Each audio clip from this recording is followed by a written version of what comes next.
roast beef was good, but Home Podcast After Dark starts now. I want to welcome everybody to Home and Podcast After Dark, a Home and Podcast. My name is Adam. You know my co-host Jordan. Jordan, we did it. You're very subdued for...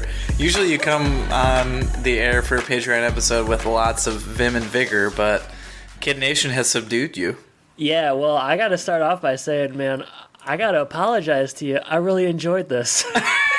I really did. I don't know what happened. Like as I was watching it, I was all of a sudden I was like, man, I kind of like this. It's pretty riveting. And then at the end, I was like, did I watch really the second like episode? This? Yeah, and that's kind of what I'm thinking about now, or what I've been thinking about over the last week is do I keep watching this, knowing that no one really wins, and it just is going to kind of keep being the same stuff over and over again. But it probably would have been better if we would have just stuck to episode 1, and then you would not have known what happened on episode 2, 3, 4. Right. Yeah. But man, I had a good time, and I got to say, after, I don't know, this came out in 2007, so 13 years of kind of making fun of you. Yeah, man, I kind of liked it. Not at first, but well, I'll tell you the moment that kind of won me over. But I can't wait to hear that. I had a good time with Kid Nation, man. I don't know. I'll be curious to hear your experience as well.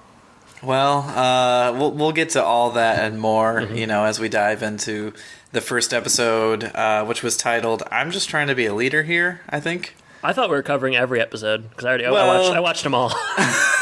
Today. We will have facts and trivia and everything from probably the whole series. But yeah, we're going to focus on the first episode, which was 57 minutes. So I guess it must have been real time. Either they did no commercial breaks, which is not the case probably. 2 hours? So it must have been that would have been a lot of commercials.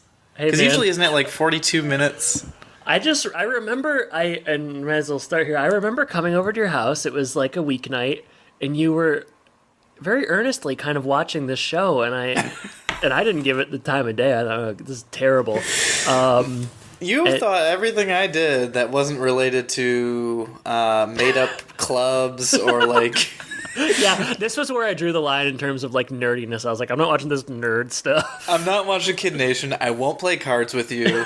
I had to be my own man. I wasn't gonna. Coalesce. You got to draw the line. I get it. I just remember you watching this in the blue room of your house and just really getting blue room and thinking man, this sucks. But yeah, I don't know. Maybe I wasn't mature enough yet.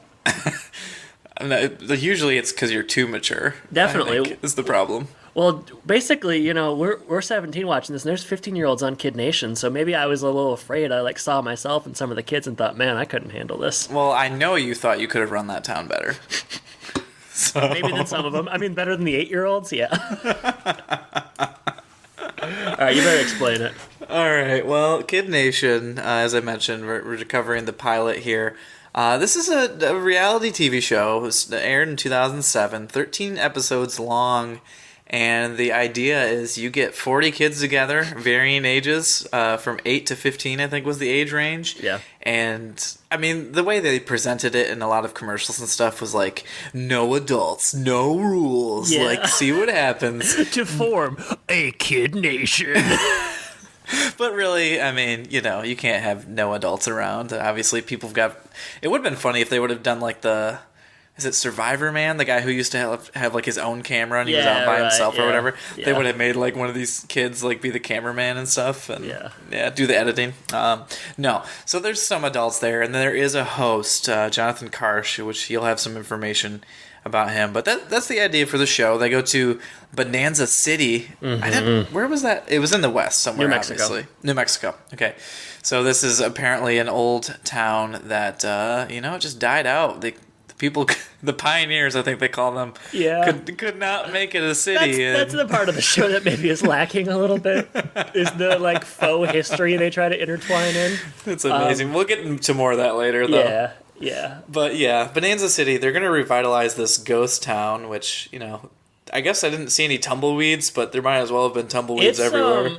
Well, so I watched the first 5 minutes in a separate sitting. In the first 5 minutes, I was like, "This is bullshit. This doesn't even look like a fake town."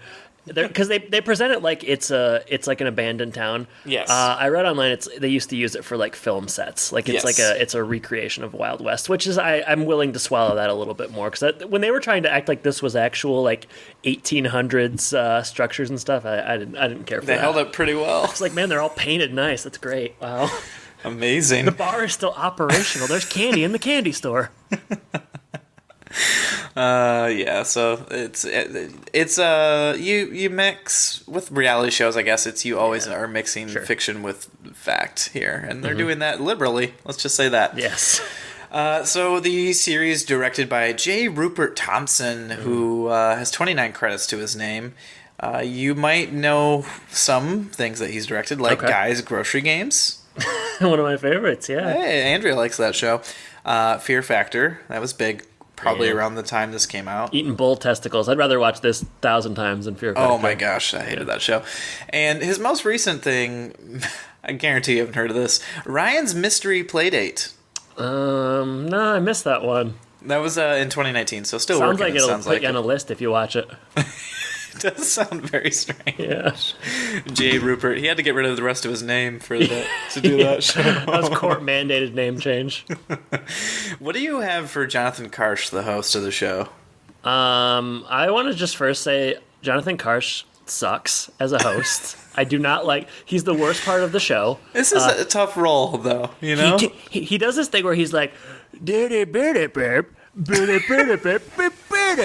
Everything he says is like building up to like, and we're going to put you on a ghost town all alone in the middle of New Mexico. And that's like every sentence he does is like, and the red team will be going against the green team for $20,000. Like, so it's just like that South Park episode, basically. Yeah, like the tenor of his voice drives me. It's like very sing-songy, drove me nuts. Didn't like him.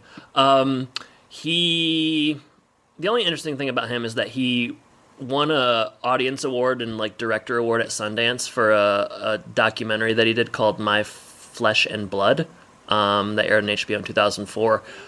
So 3 years later, he's doing this. How the Mighty Have Fallen. I don't know. Wow. It would be interesting to get Jonathan Karsch on the podcast to figure out how he got this role, but we will never put the effort into that. This is his I think that like he came up with the idea for the show. That's my understanding. And then he came up with the idea for the show that was going to be a show called Kid Nation. Yes. I did not like him. And he looks like a 98 Degrees member, which is not his fault, but hard to deal with that. Yeah. I guess I didn't mind him as much as you, but I was just so focused on the kids, you know? Yeah, well, that's what they want. Naturally. Drama and kids.